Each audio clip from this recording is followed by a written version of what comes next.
Assalamu alaikum everyone. Welcome back once again with Muhammad Al Jinnah. Hope you are well by the grace of Almighty Allah. Alhamdulillah, I'm fine.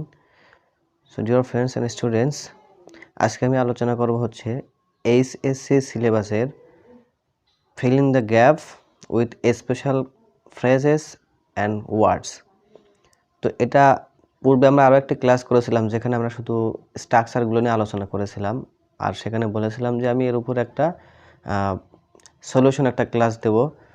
তো চলো দেখো আমরা কিভাবে সেটা solution করি সেটা আমরা একটু দেখে নিই এখন।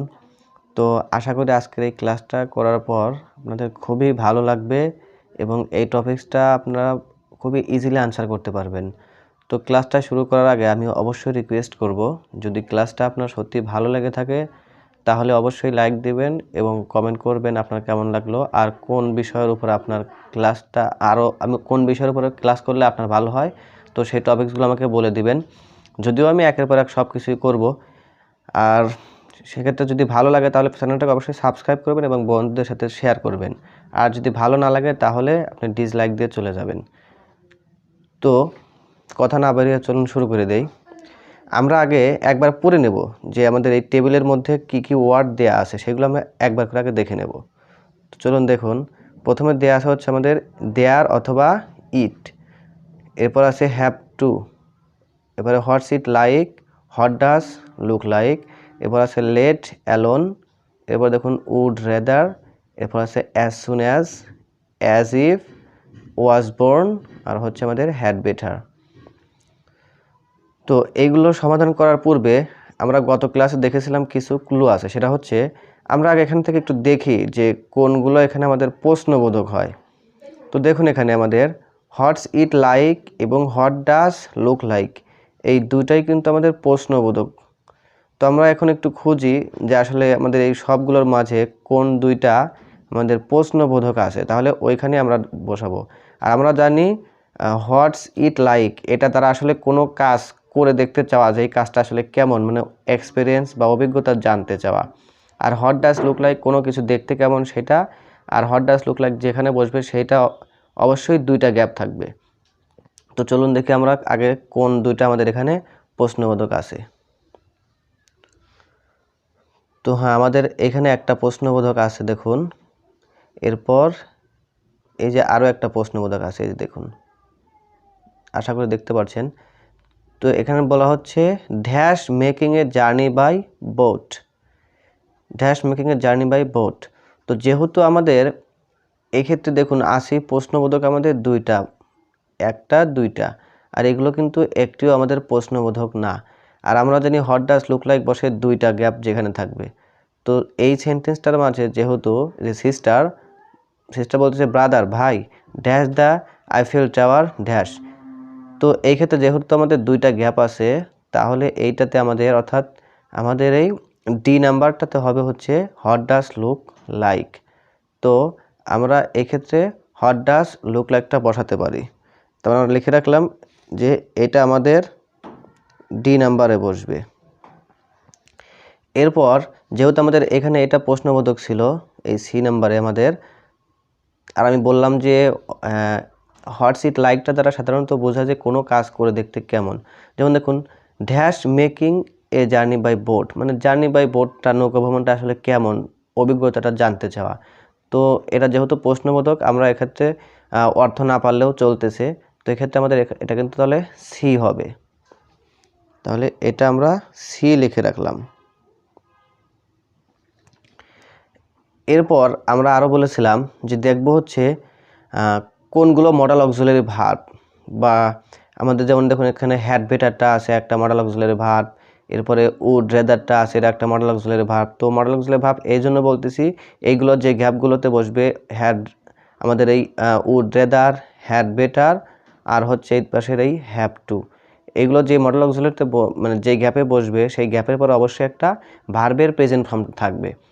আর এখানে দেখুন আরও একটি সহজ আছে, সেটা হচ্ছে ওয়াজ বোর্ন। আর আমি বলেছিলাম ওয়াজ বোর্নটা সাধারণত কোনো একজন বিশেষ ব্যক্তির কথা বলবে, যে ব্যক্তিটা কোথাও জন্মগ্রহণ করেছিল অথবা কোন সালে কত তারিখে জন্মগ্রহণ করেছিল এরকম কিছু বোঝাবে, কোনো জায়গা অথবা কোনো সালের বা মাসের পূর্বে। তো যেমন দেখুন আমাদের হ্যাঁ এফ নাম্বারটাতে এখানে আছে, আপনি খুঁজতে খুঁজতে আসবেন, দেখবেন এফ নাম্বারটাতে আছে Stephen William Hawking is an English theoretical physics cosmologist and author. তো এখানে আমাদের এই স্টিফেন উইলিয়াম একজন মানুষের নাম, সেই ব্যক্তি সম্পর্কে এখানে বলতেছে।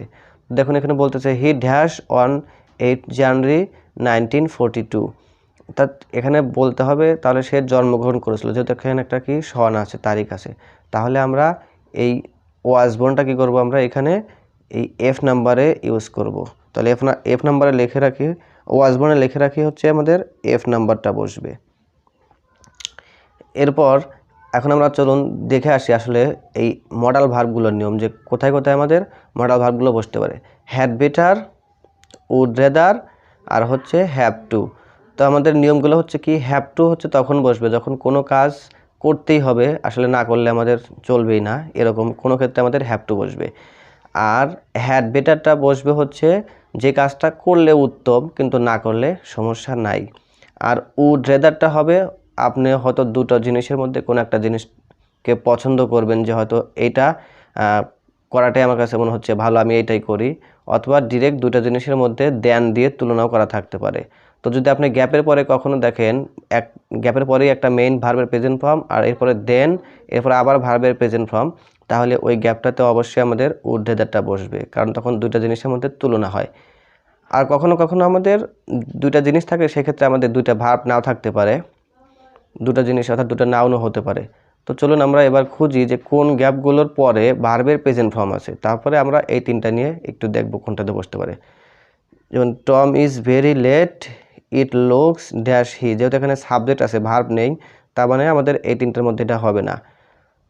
এরপর the door is an electric lock system dash, এখানেও তাহলে আমাদের এটা হবে না। এরপর আমাদের ই নাম্বার, যেহেতু আমরা একটু কেটে দিই, যেটা আমরা করেছি এখানে আমরা সি নাম্বারটা সলভ করেছি, এরপরে ডি নাম্বারটা করেছি, আর করেছি হলো এফ নাম্বারটা। তাহলে আমরা এই তিনটা একটু কেটে দিই, আমাদের খুঁজে পাওয়াটা সহজ হবে।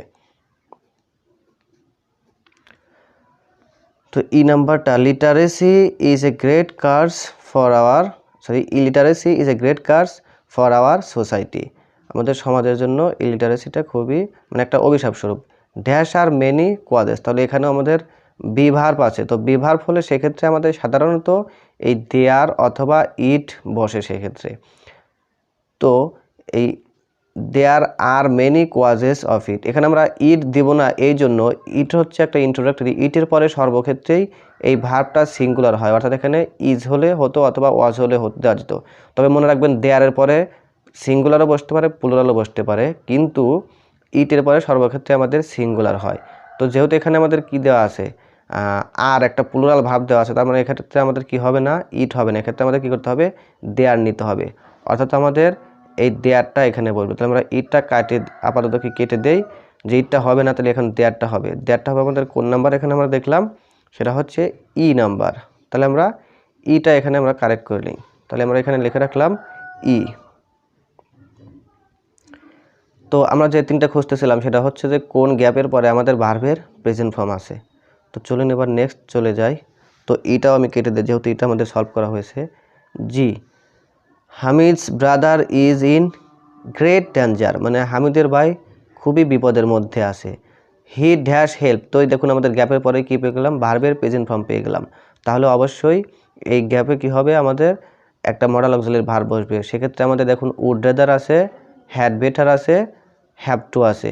তো উড রেদার আমাদের দুটো জিনিস বা দুটো কাজের মধ্যে একটাকে পছন্দ করা বোঝাবে।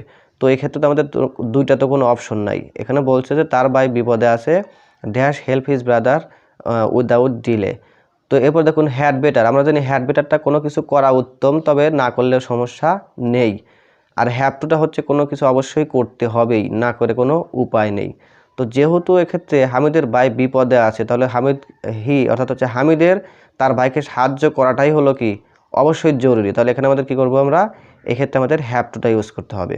তাহলে আমরা জিটা কেটে দিই এবং এখানে আমরা জিটা লিখে রাখি যে এখানে আমাদের জি হবে, হ্যাভ টুটা আমাদের জি নাম্বার হবে। এরপর নেক্সট আমরা পড়ি, দেখুন I don't like French food, আমি ফ্রেঞ্চের খাবার পছন্দ করি না। আই ড্যাশ টেক, তো টেকটা আমাদের ভার্বের একটা প্রেজেন্ট ফর্ম, তাহলে অবশ্যই আমরা জানি এই গ্যাপেও একটা কী বসবে, মডাল অক্সিলারি ভার্ব বসবে। তো আমাদের মডাল অক্সিলারি ভার্ব আর আসেই কয়টা, উড রেদার একটা, হ্যাড বেটার। তো আমরা বলছি যে উড রেদারটা হবে দুইটা জিনিসের মধ্যে অথবা দুইটা কাজের মধ্যে। তো যেমন আমি বলতে চাচ্ছি I don't take French foods, আমি মানে ফ্রেঞ্চের ফুড পছন্দ করি না। আই টেক ইটালিয়ান ফুডস, তো দেখুন এখানে ফ্রেঞ্চের ফুড এবং ইটালিয়ান ফুড দুইটা ফুডের মধ্যে কি হচ্ছে, তুলনা করা হচ্ছে যে আমি বরং কি করি, ইটালিয়ান ফুডই খাই। তাহলে এখানে কি করতে পারি আমরা, উড রেদারটা, কারণ উড রেদারটা হচ্ছে আমাদের দুটো জিনিস বা দুটো কাজের মধ্যে একটাকে পছন্দ করা। তাহলে আমরা এই ক্ষেত্রে কি করতে পারি, উড রেদারটা ইউজ করতে পারি। তাহলে এই নাম্বারটা আমরা কেটে দেই এবং এই ক্ষেত্রে আমরা লিখে রাখি would rather.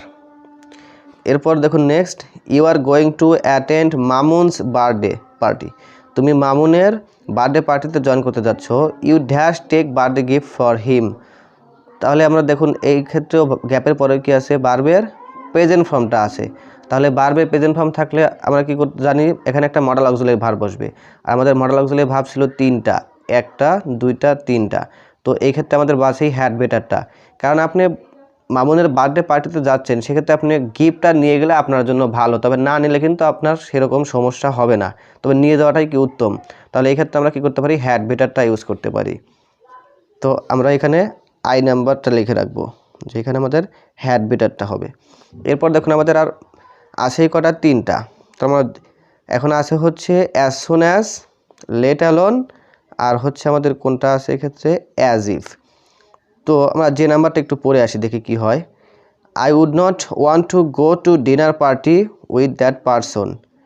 I would not want, আমি চাই না, to go to dinner party, আমি ডিনার পার্টিতে যেতে চাচ্ছি না বা যেতে চাই না, উইথ দ্যাট পারসন, ওই ব্যক্তির সাথে, dash a week long vacation, এক সপ্তাহের ছুটি।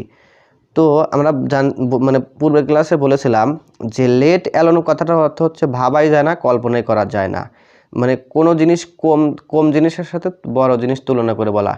যেমন আপনি সাইকেলই চালাতে পারেন না, একটা বাস চালানো থেকে দূরের কথা, বা ভাবাই যায় না। এরপর আপনার হতে পারে যে সে 1 মাইলই হাঁটতে পারে না, 10 মাইল তো হাঁটার কথা ভাবাই যায় না। সে জিপিএ 3 পয়েন্টই পেতে পারে না, জিপিএ 5 তো কি ভাবাই যায় না। তো এক্ষেত্রে আপনি বলতে চাচ্ছেন, দেখেন যে আমি তার সাথে শুধুমাত্র একটা ডিনার পার্টি, মানে একটা রাত খাবার খাবেন, এটাই তার সাথে যেতে চাচ্ছেন না। তো তার সাথে কি 1 সপ্তাহ আপনি ছুটিতে যাবেন না, তাহলে বলতে পারেন যে 1 সপ্তাহ কি তার সাথে ছুটিতে যাওয়া ভাবাই যায় না।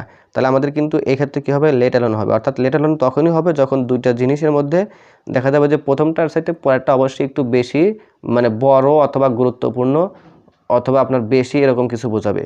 তো এই ক্ষেত্রে আমাদের এটা যে নাম্বারে কি হবে, যে নাম্বারে হবে হচ্ছে লেট অ্যালোন। এরপর আমাদের দেখুন আর বাসে হচ্ছে অ্যাজ সুন অ্যাজ আর অ্যাজ ইফ। তো এখন দেখি, আমরা জানি অ্যাজ সুন অ্যাজের নিয়মটা হচ্ছে, অ্যাজ সুন অ্যাজ সাধারণত দুটো কাজের মধ্যে, মানে একই সেন্টেন্সের মধ্যে দুটো কাজ থাকবে। যে কাজ আপনার সাধারণত দুইটাই পাস্ট টেন্স, পাস্ট ইনডিফিনিট টেন্সে থাকবে। আর অ্যাজ সুন অ্যাজ যদি বাক্যের শুরুতে বসে, তাহলে মাঝে মানে দুটো ক্লোজের মাঝে একটা কী হবে, আমাদের একটা কমা হবে। যেমন দেখুন, আমরা যদি এখানে বি নাম্বারটা চিন্তা করি, the door has an electric lock system, মানে ডোরটার একটা কি বৈদ্যুতিক একটা লক সিস্টেম আছে। Dash you push this button, তো যেমন দেখুন এখানে ইউ সাবজেক্ট, পুশটা ভার্ব, দিস বাটন অবজেক্ট। তো এই ক্ষেত্রে একটা কিন্তু আমাদের একটা পরিপূর্ণ একটা ক্লোজ, এক্ষেত্রে একটা কি আছে, কমা আছে। তো যখনই আপনি দেখবেন যে বাক্যের মানে শুরুতে একটা গ্যাপ আছে, মাঝে কমা আছে, মানে কমার পূর্বে একটা সাবজেক্ট বা অর্থাৎ একটা সম্পূর্ণ ক্লোজ এবং পরেও একটা কি ক্লোজ, তাহলে ওই গ্যাপটাতে আমাদের অ্যাজ সুন অ্যাজ বসে সাধারণতই। তো আরও বলছিলাম কি যে অ্যাজ সুন অ্যাজ সাধারণত উভয়টাই কী হয়, পাস্ট ইনডিফিনিট টেন্স হয়, তবে কখনো কখনো প্রেজেন্ট ইনডিফিনিট টেন্সও হতে পারে। তো দেখুন এই ক্ষেত্রে কিন্তু আমাদের প্রেজেন্ট ইনডিফিনিট টেন্স নিয়েছে। তো এই ক্ষেত্রে যেহেতু এখানে কমা আছে মাঝে, আর যদি এই গ্যাপটাই আমাদের মাঝে থাকতো তখন কিন্তু কমা থাকতো না, ওই গ্যাপের পূর্বে একটা ক্লোজ থাকতো, গ্যাপের পরে একটা ক্লোজ থাকতো। অর্থাৎ অ্যাজ সুন অ্যাজ যে সেন্টেন্সে বসবে ওটা অবশ্যই একটা কমপ্লেক্স সেন্টেন্স, মানে দুইটা কি থাকবে আমাদের, দুইটা ক্লোজ থাকবে সেন্টেন্সটার মাঝে। তাহলে এই ক্ষেত্রে আমরা বি নাম্বারটা লিখে রাখতে পারি অ্যাজ সুন অ্যাজ, বি নাম্বারটা আমরা লিখে রাখতে পারি অ্যাজ সুন অ্যাজ। তাহলে এখন এ নাম্বারটা এখন আমাদের এক্ষেত্রে আমরা বুঝতে পারলেও হবে, না বুঝতে পারলেও হবে। তারপরে আমি একটু বলি, দেখুন Tom is very late, Tom খুবই কি দেরি করছে আজকে। ইট লুকস, এটা মনে হয় বা এটা মনে হচ্ছে, he dash he is not coming today. আমরা জানি এই অ্যাজ ইফ মানে হচ্ছে হলো কি যেন, অ্যাজ ইফ মানে হলো যেন, এটা মনে হচ্ছে যেন সে কি আসবে না, সে আজকে আসবে না। তাহলে এখানে আমরা কি লিখতে পারি, এ লিখে রাখতে পারি। আশা করি বুঝতে পেরেছেন। ডিয়ার ফ্রেন্ডস অ্যান্ড স্টুডেন্টস, আশা করি আজকের ক্লাসটা আপনাদের অনেক ভালো লেগেছে। আর পরবর্তীতে আমি এই টপিকসটা নিয়ে আরও একটি সলভ ক্লাস দেব। আজকে আসলে ক্লাসটা বড় হয়ে যাবে বলে আজকে নতুন করে আরেকটা দিতে পারছি না। তো আমি অবশ্যই আরও একটি ক্লাস এর উপরে দেব। তো ওই ক্লাসটা আপনি অবশ্যই দেখবেন, যেন আপনি কি করতে পারেন, এই বিষয়টাতে নিয়ে সম্পূর্ণভাবে প্রিপারেশন নিতে পারেন, অর্থাৎ আপনি 100-এ 100 পেয়ে যাবেন ইনশাল্লাহ। তো আজকের ক্লাসটা যদি ভালো লেগে থাকে অবশ্যই বন্ধুদের সাথে প্রচুর পরিমাণে শেয়ার করবেন, এবং হ্যাঁ, চ্যানেলটা যদি ভালো লেগে থাকে সাবস্ক্রাইব করতে অবশ্যই ভুলবেন না। তো আজকের মতো এখানে বিদায় নিচ্ছি। আসসালামু আলাইকুম রহমতুল্লাহ।